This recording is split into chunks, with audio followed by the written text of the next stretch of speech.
Olá, boa noite, me chamo Fernanda.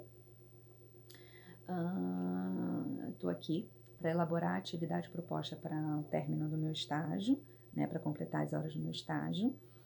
E a minha turma, no caso, né, o meu nível seria o ensino médio, né, porque o meu estágio é nível 2, né, estágio 2.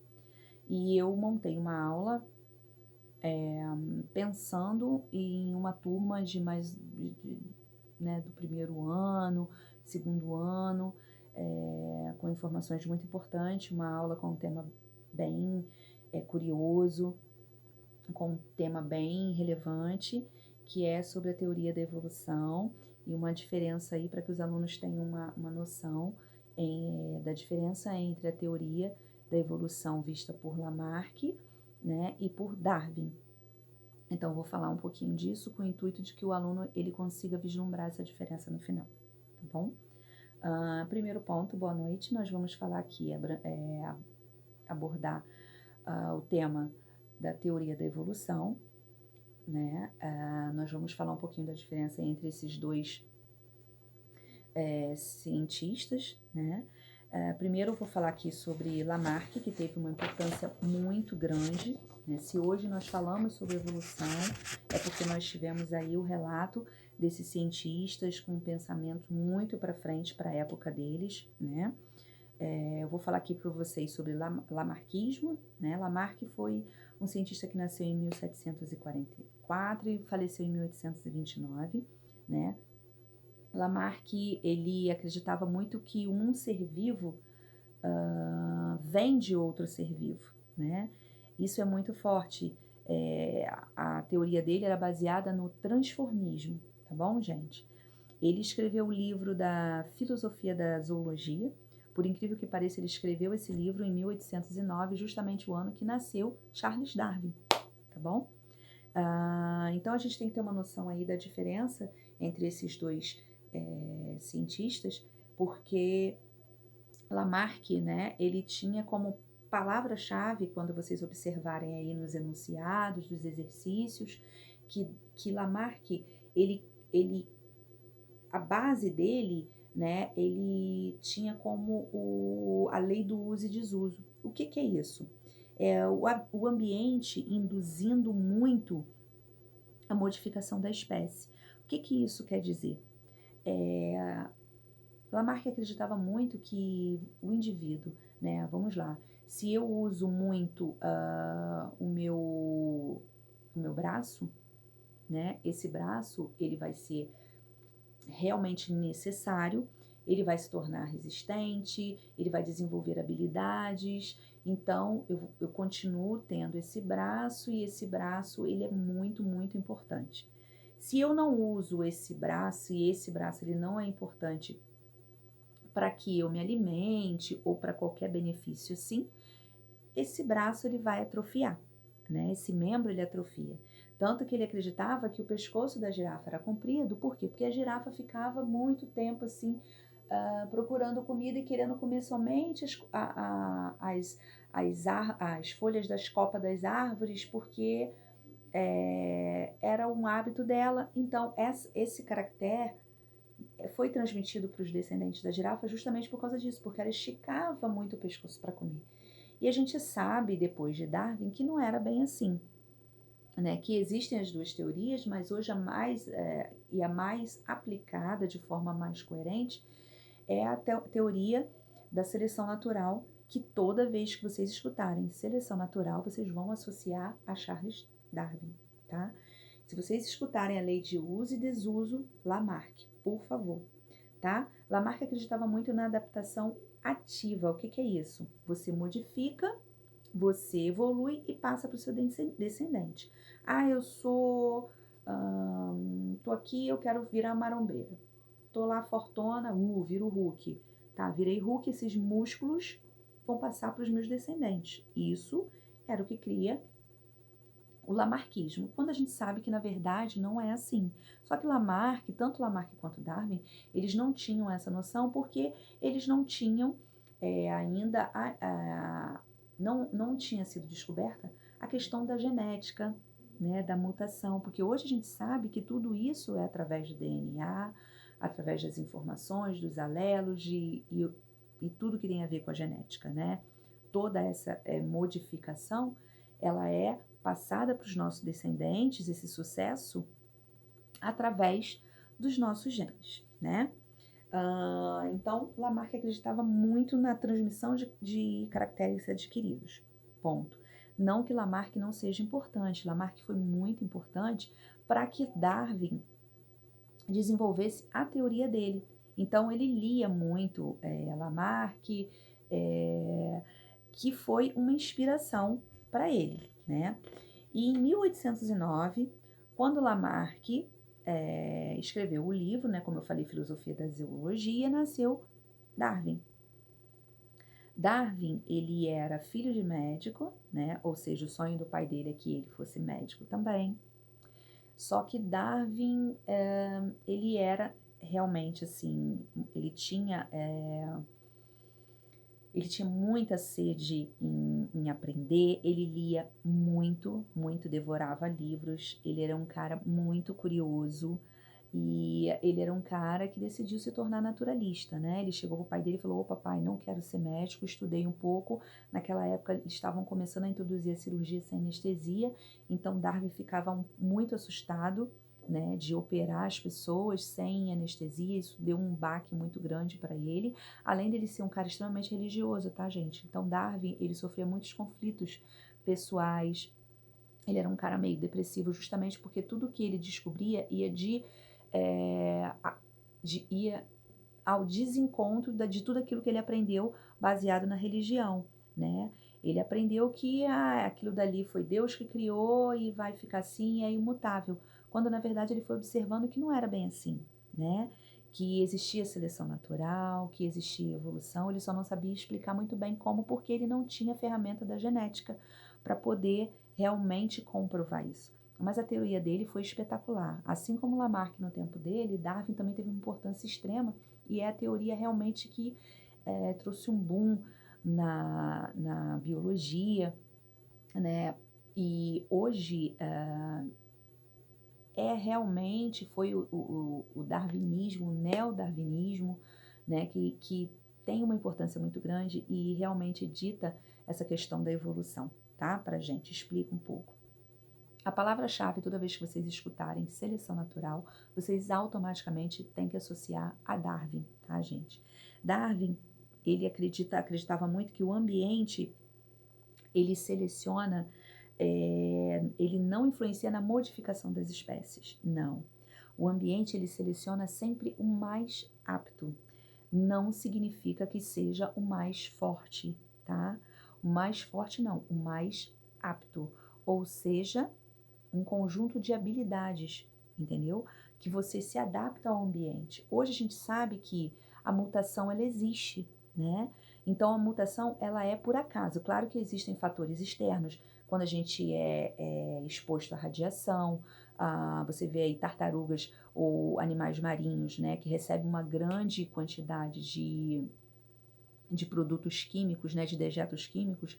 Esses animais, eles começam a desenvolver tumores e tal. E por quê? Porque essa mutação, ela é no DNA, ela é no gene dessa espécie. Então, ela é passada a essa alteração que modifica todas essas informações genéticas, e isso é passado para os seus descendentes. Se vai ter sucesso ou não, vai depender do ambiente, da influência desse ambiente, ali forçando, né, no caso, uma seleção natural, e se o cara for apto, ele vai sobreviver. Senão, a espécie dele vai diminuir, chegando à escassez, e não vai haver mais descendente. Mais ou menos isso, tá?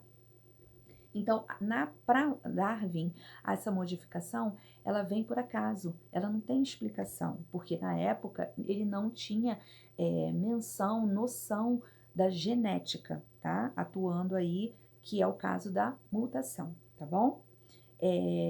Darwin, né, a teoria de Darwin ou darwinismo, ele cria muito na adaptação passiva. O que é isso? A adaptação passiva é essa evolução. Como eu explico hoje em dia, antibiótico, por exemplo. No caso, o médico chega para você e fala, olha, fulano, você tem que tomar esse medicamento por 7 dias, né? Você está com a sua garganta tomada por bactérias e tal. Nesse grupo de bactérias, que essa colônia de bactérias está alojada na sua garganta, 99% dessas bactérias elas vão morrer no terceiro dia, quarto dia desse antibiótico. Porém, tem sempre um grupo, né, 1%, 2% de bactérias que são bactérias mutáveis, são bactérias resistentes, ou seja, ela fica ali quase fraquinha, mas ela é mais apta. Não é que ela é mais forte, ela é mais apta à seleção natural, que é esse remédio sofrendo, pressionando, né, no caso, para matar todas essas bactérias. Mas sempre tem um grupinho que fica ali, ó, unidos venceremos. Se você para no quarto dia, o que acontece? Essa bactéria que está fraquinha, ela fala, opa, essa pressão acabou, eu vou voltar, e vou voltar com tudo. E aí o que acontece? Como que é a produção da bactéria? Brrr, rapidinho, ela vira uma super colônia de bactérias mutadas, porque houve uma pressão e uma adaptação em cima desse remédio que não conseguiu matar essa bactéria, e aí é onde há a formação de superbactérias. E aí, quando você começar o tratamento novamente com antibiótico, você vai ter que tomar mais dias de antibiótico, talvez um antibiótico mais resistente, porque você vai ter que matar as superbactérias que se alojaram ali na sua garganta novamente, tá? Porque a produção é assim, ó, muito rápida, que é diferente da gente. Algumas espécies, nós temos aí nossa produção, tipo, nós reproduzimos e deixamos aí 5, um exemplo, 10 filhos, 12 filhos, mas a bactéria, ao longo da vida, são milhões, milhões de bactérias ali nascendo, morrendo, ou seja, a morte é, no caso, sempre a busca pelo equilíbrio das espécies no planeta Terra. Tá bom, gente? Vamos lá. Então, Darwin foi um cara extremamente inteligente. Chegou o pai dele, não quero ser mais médico. O pai dele pediu para ele procurar alguma coisa, porque influência ele já tinha, que é o ponto principal naquela época. Lamarck e Darwin foram muito reconhecidos e respeitados porque eles eram de família extremamente influente, né? Isso já era um ponto mega positivo para eles. Todo mundo dava uma credibilidade para eles, tá bom? Então, ele foi estudar, né? Sendo religioso, ele foi estudar, só que ele decidiu o quê? O pai dele falou, cara, você tem que fazer alguma coisa, tem que se inserir na sociedade. Pá, ele foi convidado a participar, por ser um cara que lia muito, inteligente, no navio cartográfico, né? Que tinha ali a função de catalogar e cartografar tudo que ele encontrasse no caminho aí dessa viagem que eles imaginaram que duraria 3 anos. Acabou que essa viagem durou quase 5 anos, 1 ano e pouco navegando, 3 anos ali catalogando todas as espécies. Ou seja, Darwin pirou, porque imagina para o naturalista você encontrar diversas espécies, né? É uma loucura, ele ficou louco, apaixonado, então ele passou aí pelo Brasil, Rio de Janeiro, encantadíssimo com a diversidade da Mata Atlântica, ficou muito assustado ainda com o período da escravidão, né?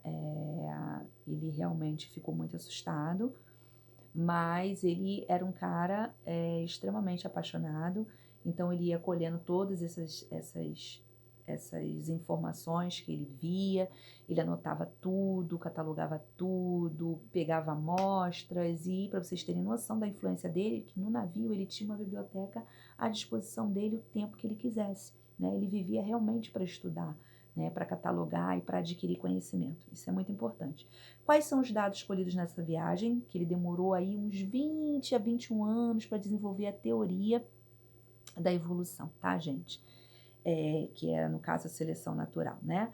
Ele observou o quê? Que existem variações entre as espécies. Ah, professora, lógico que existe pra gente, né? Que vem, a tia aqui veio da geração do livro, mas vocês vêm da geração da internet, que vocês jogam ali no Google, vocês veem que um pássaro, realmente existem variações da mesma espécie, mas das características desse indivíduo. É igual o ser humano, você vai na Ásia, eles são de uma forma, você vai na África, o humano é outra, você vai na Austrália, o camarada é outro, entendeu? Então, a mesma coisa Darwin notou nos indivíduos e também nos animais, né, nas plantas, tudo isso ele catalogou e notou que existem essas variações entre as espécies. Ele não sabia como era dada essas variações, tá? Ele notou também, observou que muitos nascem e poucos sobrevivem, Por quê? Porque tem algumas espécies que têm muitos filhotes. Imagina se essas espécies só reproduzisse e ninguém morresse, né? O mar estaria infestado de tartaruga. A tartaruga coloca aí de 100 a 200 ovos. Olha só, o mar seria só mar de tartaruga. Então, a morte ela é necessária para que haja esse balanço e que a gente tenha um equilíbrio aí das espécies no planeta, né? O tamanho das populações, devido a essas variações, elas são o quê? Estáveis, ele notou isso também. Ele notou também que na luta pela sobrevivência, o mais apto, né, é aquele camarada que vai sobreviver, né? Então, não é o mais forte, e sim o mais apto, galera, prestem atenção, tá? E ele também, a gente não tem muita noção se era usado esse termo, né, seleção natural, se isso é um termo modernizado, né? Que na época do Darwin ele falava muito na persistência do mais apto, que sobrevive o indivíduo que é mais persistente. Então, isso é igual a seleção natural, tá? Toda vez que você ouvir e quiser representar o darwinismo, né? Darwin, ele não falava no processo de evolução, como a gente tem aí, essa imagem que o homem, ele veio do macaco, ou que os hominídeos, eles vão evoluindo do macaco e vem ali né, daquela posição, né? Até a coluna ereta, erguida, como é o indivíduo humano hoje em dia. Não. Para Darwin representava o processo evolutivo através de cladograma ou árvore filogenética, tá? Como eu estou aqui explicando, ele fazia esse tipo de árvore, né? Ele acreditava muito na questão da ancestralidade. Então, o que ele observava? Ele não falava, as pessoas interpretaram muito mal Darwin quando ele falava nessa questão da evolução. Não é que o homem, ele é descendente do macaco. Não, ele explicou isso no cladograma, ao qual ele explicava que a gente tinha uma coisa chamada elo de transição, através de fósseis, coletando alguns fósseis, mas ele não conseguiu comprovar muito, porque ele não conseguiu coletar muitos fósseis, né? Mas ele sabia que existia essa similaridade. Ele já constatava a questão das ancestralidades, né? Então, através do cladograma, ele explicava que o homem não veio do macaco, né? Então, o que acontecia? Eles descendem em um ponto de um mesmo ancestral. Ou seja, eles descendem de um mesmo ancestral e nesse ponto há uma divergência, né, ao qual evolui para uma nova espécie. Então, assim, essa divergência, para Darwin, né, ele comprovou que eles descendem sempre de um mesmo ancestral, existe um ponto, né, que é caracterizado aí através desse elo, né, esse elo de transição, que é justamente esse ponto de divergência, que faz com que um indivíduo ele evolua. Por quê? Porque ele sofreu uma pressão, uma seleção natural para uma espécie mais apta, né, para aquele ambiente.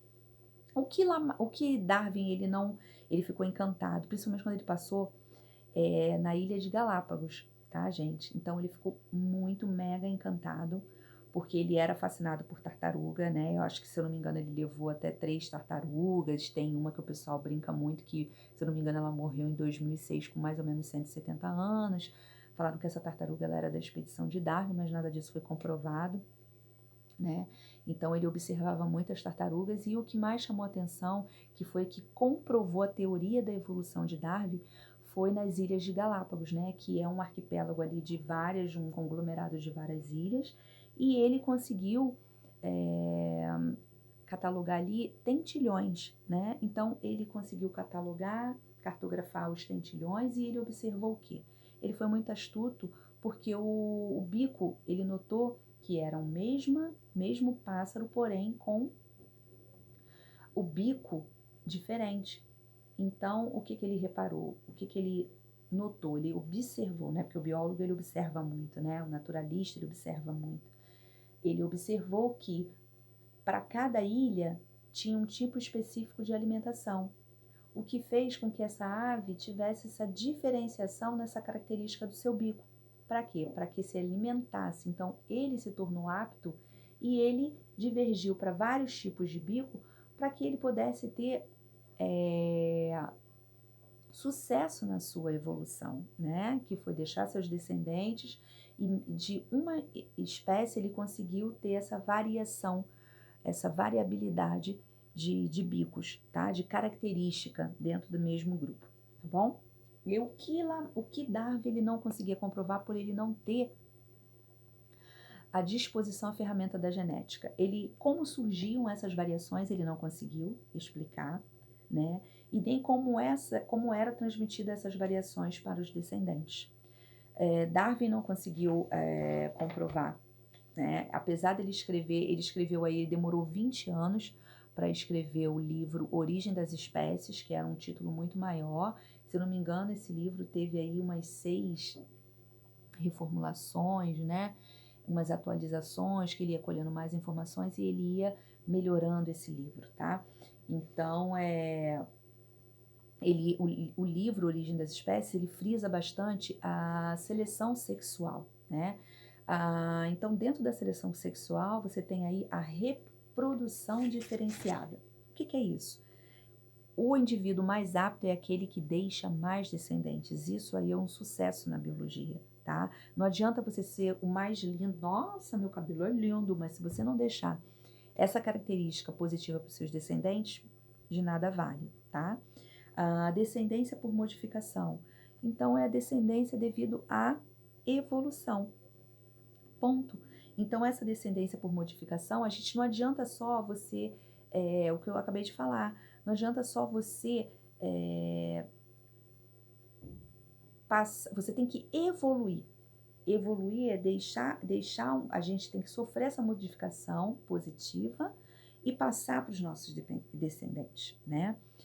Darwin foi muito influenciado por Thomas Malthus, né? Ele era se eu não me engano, um geólogo ou algo assim, né? Ele acreditava muito ele mais ou menos inspirou, né, Darwin no processo de seleção natural, porque ele observou, Thomas, que a população ela crescia em PG, quanto à alimentação era em PA, ou seja, logo haveria uma superpopulação para pouca comida. Logicamente, para Darwin haveria uma luta, né, por alimento e sobreviveria o mais apto. Isso foi um ponto-chave, isso influenciou bastante a teoria dele da seleção natural, assim também como outro cara, né, que se tornou muito amigo depois de Darwin, que foi o Charles Lewis. Ele já era baseado no gradualismo, a teoria dele, que era o quê? Mudança pós-catástrofe. E Darwin ficava muito cismado com isso, impressionado, né? Até que ele chegou no Chile, houve uma série de terremotos e ele falou, pronto, ferrou, agora vai acabar tudo, vai acabar as espécies, vai sobreviver somente o mais apto e aí vai começar tudo de novo. Não, ele viu que teve terremoto e todo mundo continuou pós-terremoto, nada aconteceu. Ele falou, opa, então não é muito o gradualismo. Isso só reforçou a questão da seleção natural, né? Agora, teve também, ele recebia muitos escritos, né, manuscritos de várias pessoas, vários cientistas, né, com várias teorias, até que chegou a de Wallace. O Wallace ele chegou a uma teoria similar à seleção natural, que despertou em Darwin, que estava lá a vida toda escrevendo, 20 a 21 anos, a publicar correndo, né, o seu livro. Então, o Charles Dickens falou, não, calma, Darwin, vamos fazer o seguinte, você se associa ao Wallace, o Wallace vai se sentir muito lisonjeado, né, de escrever um artigo na sua parceria com você, e você lança o seu artigo, lança o seu livro. Foi isso que Darwin fez e foi um sucesso, como é a base até hoje, né, que é o Origem das Espécies, que foi o livro de Darwin. Bom, gente, a gente tem aí o darwinismo, né, reinando por muito tempo, até que em 1894, um pupilo aí de Darwin, né, que conheceu Darwin, ele trouxe a teoria da evolução do cérebro. né? Só que essa teoria não foi muito aceita através do processo de seleção natural e o cérebro se desenvolvia, mas ele não conseguiu provar essa teoria, que foi conhecida como neodarwinismo, né? Na verdade, o neodarwinismo ele teve muita importância porque foi associado a um cara muito que, na verdade, ele mandou esses escritos para Darwin. Darwin engavetou, não deu muita importância, que foi a Mendel. Foi Mendel. Mendel foi um cara extremamente inteligente, só que ele não tinha a mesma influência que Darwin, né? Então, por isso ele não era muito levado a sério. Mas ele já começou a tocar no assunto da genética, e aí foi onde tudo mudou. Então, as pessoas começaram, ele era meio que ridicularizado e começou a ser ovacionado as teorias de Mendel, que começou a tocar no ponto chamado de mutação, coisa que até então não existia, né? Então, em 1900, foi comprovada a teoria de Mendel, que tinha como base aí a genética e a mutação. Para o ensino médio, você associar o neodarwinismo à teoria sintética da evolução, tá ok. Mas para nível superior, são teorias um pouco diferentes, porque o neodarwinismo, ele parte do princípio da teoria da evolução, né, sem a explicação da genética. Então, bate um pouco no que o Darwin falava o tempo todo, né? O seu pupilo tentou justificar, mas não foi muito aceito. O mutacionismo, ele se deu em 1900, né? E realmente comprovada a questão da genética. Aí já entrou os alelos, os cromossomos, e tudo isso foi estudado e comprovado. Já em 1920, né, foi a explosão mesmo, e foi associado Darwin, né, as teorias de evolução de Darwin, que são maravilhosas, são a fonte inicial de todo esse processo, associado à genética, né? Então, o que foi comprovado através da teoria sintética da evolução a partir de 1920? A mutação era a principal fonte da variabilidade genética. Então, a mutação ela é por acaso, realmente ela é por acaso, né? E em cima dessa mutação vai ser trabalhada a questão da pressão, que é a seleção natural, é o ambiente ali pressionando esse indivíduo, e o sucesso desse indivíduo é o quê? É deixar a sua característica positiva para os seus descendentes. Então, assim, se você tem uma espécie que é mutada e essa espécie ela se adequou muito ao ambiente, o sucesso se dá através de seus descendentes. Daqui a um tempo não vai haver uma espécie anterior, e sim a espécie que é evoluída, porque ela se adaptou muito melhor ao ambiente. Eu espero que vocês tenham entendido, tenham gostado e que vocês consigam associar aí e diferenciar lamarquismo de darwinismo. Boa noite.